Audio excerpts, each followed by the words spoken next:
Hello, Internet. Today I want to make an experiment to see how much I can knit in 1 hour realistically because I have some pets at home.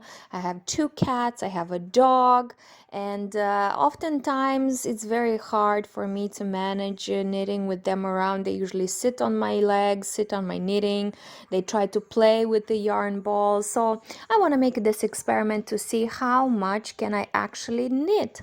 And one more thing, I'm gonna knit on just ribbing today, to knit to purl if I'm not mistaken. So this is something that I can easily knit, and I've been knitting this kind of pattern for years because I knitted for years only scarves with like ribbing pattern.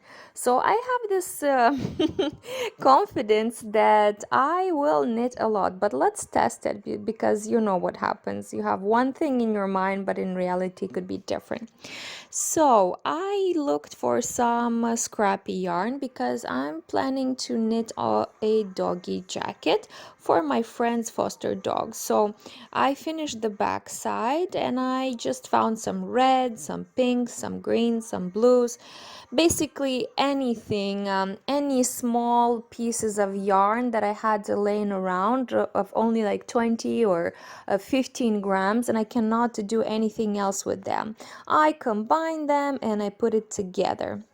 And actually, during this experiment, I was listening to other knitting podcasts. So, if you are a knitter, I challenge you in this 10 minutes or however long this video will be to finish a row, or to do two rows, or to mend some ends that you wanted to weave in. So do a 10 minutes task while listening to my blah blahs, because I found that this helps me a lot. If I want to have consistent work on a project, I choose a podcast and I can listen to that lady, pause it, and then come back to it. And I noticed that actually the hardest part of knitting, like starting a session knitting, is the beginning. It's hard until I organize myself. I find the right position. Find the right yarn. I find the right everything, and then I wait for my cats to play with the balls, and then to go away and leave me alone. And then my dog comes in. So after I do all of this preparation, and if I can get my mind and my attention together and I can start knitting, then after 10 minutes I cannot even feel how time is flying away, and my knitting continues and continues and continues. So I hope it's the same for you. I invite you to knit on something like a minute, like a 10 minutes task. Either finish a row on your blanket, or finish a row on your sweater, or at least take the time to comment below what are you working on. Okay, so I've knitted for half an hour. I took a break, but now I want to see how much I can knit in 1 hour. So half an hour just went by. I'm setting again the clock for another half an hour, and this time I am starting here. Maybe I should put another. Oh, oh, I can put my ring as a sign where I started. Okay, so let me do this, and let me put my ring as a sign. Wait, how am I gonna take it off? No, that's a really bad idea. So I'm doing part two of how much can I realistically knit in a household full of pets as a beginner. So I just finished half an hour. I took a 5 minutes stretching break. And to recap, I am knitting a doggy jacket, let's say it. This is the back, and this will be the underbelly, and they will go like so, right? So I have to make this as long, or at least, I mean, it's a female, so I guess as long as this one. So this is how much I made in the first half of hour. So I'm gonna put this earring now here to mark where I stopped. Yeah. And I'm gonna continue. I have my trusty dog over here. My cat Nikita is coming and going. My cat Nadezhda is sitting up there. You cannot see her yet, but maybe she'll make an appearance. Nikita! And let's go. I have my phone here with the time. Let's do this. Okay, okay, let's go. Let's go. Yes. Oh shoot, yarn is going everywhere. Okay, starting the second part of my experiment to see how much I can knit in half an hour so that I can check how much I can knit in 1 hour, right? And I'm making this voiceover because obviously I speeded up the video a lot. And it turns out I'm not a fast knitter as I thought. I thought that knitting with 3.5 millimeters and with 2 strands of acrylic yarn, I will do so much, but you will see I didn't do that much. But anyways, this gives me another chance, another 2 minutes to tell you more about my experience as a knitter. Actually, I would say I'm a very new knitter. I've been knitting for years, but only I limited myself to scarves because I really enjoy the process. Knit purl, I can do that all day, every day. And until now, let me be honest, until now, I never cared about the end product.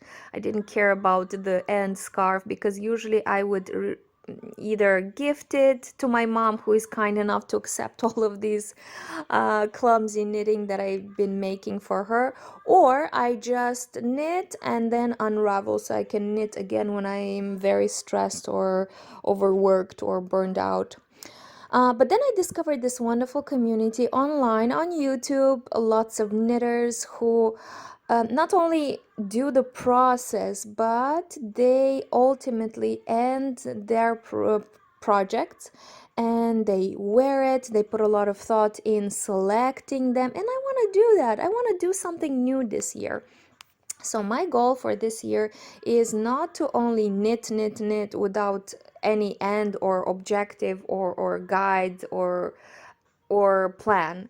But this year I want to plan my knits. I want to learn how to read a pattern. That's a biggie because for many years I was a crocheter. I learned how to crochet in school. We learned how to read a pattern, how to write a pattern, how to execute a pattern, how to block the creations at the end. But as a knitter, I only learned how to knit from noticing my mom, from watching my mom. So I just visually followed what she was doing. So it's pretty hard for me to read a pattern. And also, English is not my first language. So I opened the pattern for, I think it was the flax sweater. And I was lost. I said, what in the world am I looking at? But fortunately for me, the YouTube University, how I like to call it, has a lot of wonderful people that created videos of them reading the pattern, following the pattern, executing the pattern. So I think that following these kinds of videos will help me learn how to read a pattern, and hopefully in this year or maybe next year, I don't have a deadline because this is just a hobby for me, I will be able to read a pattern and create something according to somebody else's vision, according to a knitting designer. So this is my goal. And I really love the doggy jacket, even though it doesn't look so big. So from here to here, I knit in half an hour, and then from here to here, I knit in a full hour, of course, with like a 5 minutes break in between them.